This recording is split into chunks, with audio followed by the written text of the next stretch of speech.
Lecture on Islam and the International Monetary System. Cemetery. Isn't it sunnah to go to the cemetery, to remember those who have died, to make dua for them? It is sunnah. The modern godless world builds its cities in such a way that the cemetery is located far away. So you seldom ever go to the cemetery except when you have to bury somebody. But we would build our cemetery in the village somewhere contiguous with the residential area. So people, while walking to and from the masjid, can frequently visit the cemetery and remember death. Remember death. And so prepare for that day when instead of walking to the cemetery, we have to be carried to the cemetery. Schools. The village must eventually establish its own primary school. A number of villages can combine to establish a secondary school. Contrary to the existing Muslim school system in this country, the Muslim school in the village would not accept any state funding, and hence it would not be subject to any state control. Education would be based entirely on the system constructed by the village itself. There will be no division between secular education and religious education. So morning you go to school and evening you go maktab. No, we don't want to create people with dual personalities. Rather, all will combine in the school and be brought together as a harmonious whole, and we insist that the Quran must be the fountainhead, the foundation of all knowledge and all education. But this is Maulana Siddiq Nasir's work and the Ahlul Sunnah wal Jama'ah Institute. But in addition to teaching in schools, children, and general education for people, villagers, we need to do something more. We need to produce our scholars, because Allah Himself speaks in the Quran about the ulama. And if He speaks about the ulama, you're going to pay a price if you do not struggle to create your learned scholars. And learned scholars don't have to be men as well, alone. Learned scholars can be both men as well as women. And so the villages combining together must ensure that an institution of higher Islamic learning, an institution of higher Islamic learning is established, like what Maulana Ansari established in Pakistan, the Alimia Institute of Islamic Studies, which produced Maulana Siddiq Nasir, Sheikh Ali Mustafa, who was here, Maulana Wafi Muhammad, myself, and others. This would train our people so we can produce the scholars, the ulama, who will be able to teach and to guide our people in the generations to come. Agriculture. The village must produce its own food. Why? Because Surah Al-Kahf of the Quran has guided us to that. When the young man woke up after 300 years in the cave, if you've been sleeping for 300 years and you wake up, the first thing you feel is hungry. So they sent someone to buy some food, and they gave him instructions. فَلْيَنْظُرْ أَيُّهَا أَزْكَى طَعَامٍ. Go search for that food which is purest.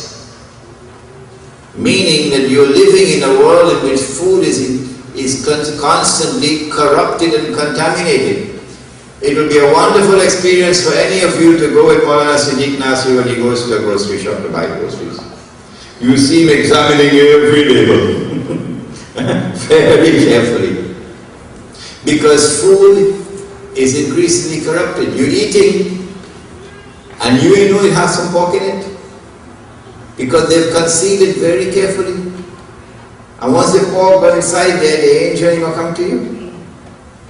And so we produce our own food and we consume what we produce. But we come back to that in a moment, inshallah. The cottage industries. An effort will be made to encourage beyond the agricultural base of the village. The agricultural base of the village is the base of the economy. But beyond that agricultural base, the village would encourage cottage industries.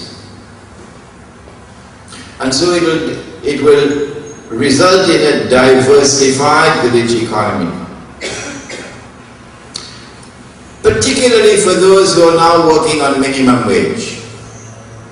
Because if you're working on minimum wage, the chances are you're going to remain there forever and ever. But if you can get out of wage labor and produce your own goods in your cottage industries and sell, then Allah is the one who provides rizq and you can get out of minimum wage. The religious structure of the village. All Muslim residents in the village would constitute one Jamaat. At the back of the hall you find my book, One Jamaat, One Amir. And that book will spell out in detail the structure, the religious structure of the village. I'm just giving you a brief mention of it.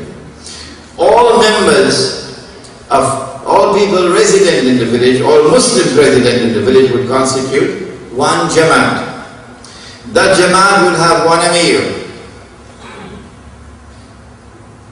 All members of the Jamaat would have to give a pledge to obey the Amir so that we can have discipline in this village.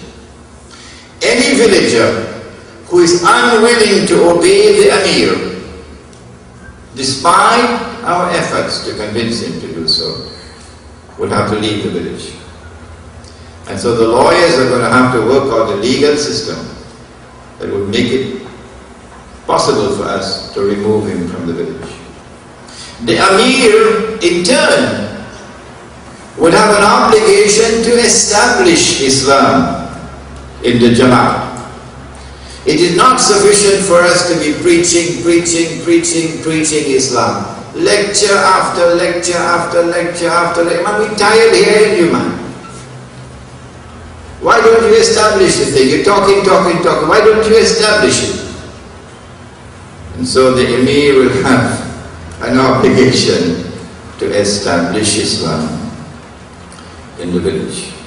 When you establish Islam, then your da'wah now has a second part. You can say, come brother, come sister, come see Islam. Come and see Islam. It will be a living force and the truth will attract people to it. You don't have to do it. The truth itself will attract the hearts of people. What about disputes in the village? Disputes you shall now solve with kaplas. The village of old in Trinidad, the village of old regulated its disputes through a village panchayat, isn't it? So why do you want to come to attack us now if we want to bring back the panchayat? It's only Lord Best who could do it and we can't do it. This is a village court, and it works only to the extent that villages respect it and villages are willing to submit to its decisions. Our panchayat will be headed by in Trinidad they call it Qazi. The correct pronunciation is Qadi. And Haji Ruknuddin Rahimahullah was Qazi, wasn't he? That is the village judge. So the village panchayat will be headed by a village Qazi or Qadi. who would decide all disputes in accordance with the Sharia.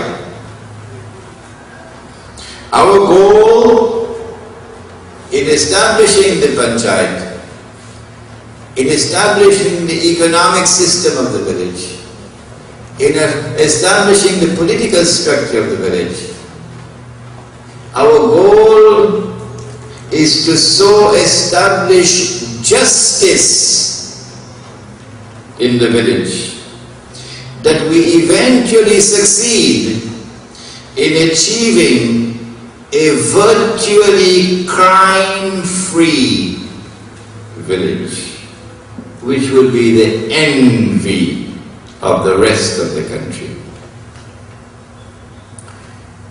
In addition to this brief description of the layout, the structure, the functions of the village, let us go on to speak in a little bit more detail about the benefits of establishing Muslim villages. Anybody you know who was kidnapped recently? Who was murdered? The lady come home with her car, and as she get out of the car to open the gate, the fellows came and killed her. I don't know who did it. Or they went and they picked up the child, playing, kidnapped the child, won $10 million now. It's happening more and more. And nobody seems to be able to stop it. We're living in a world which is becoming unbelievably dangerous. It's becoming, growing more and more dangerous.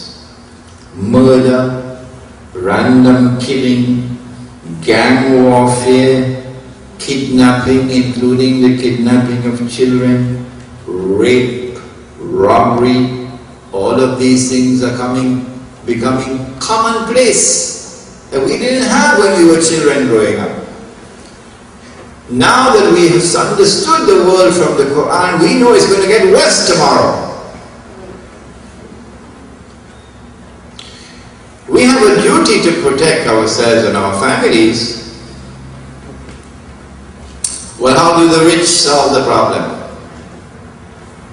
The rich solve the problem by moving to gated communities, gated enclaves, walls around and gates, where only the rich can live. They employ heavily armed security guards with guard dogs and sirens and security alarms and this and that and the other. And so the rich ensure their own security, but in the process they literally throw the poor to the dogs. That's happening all over the world today. Such a solution, we argue, it demeans and it antagonizes the poor and it earns their hatred. Can we build a village where the rich and the poor will live side by side?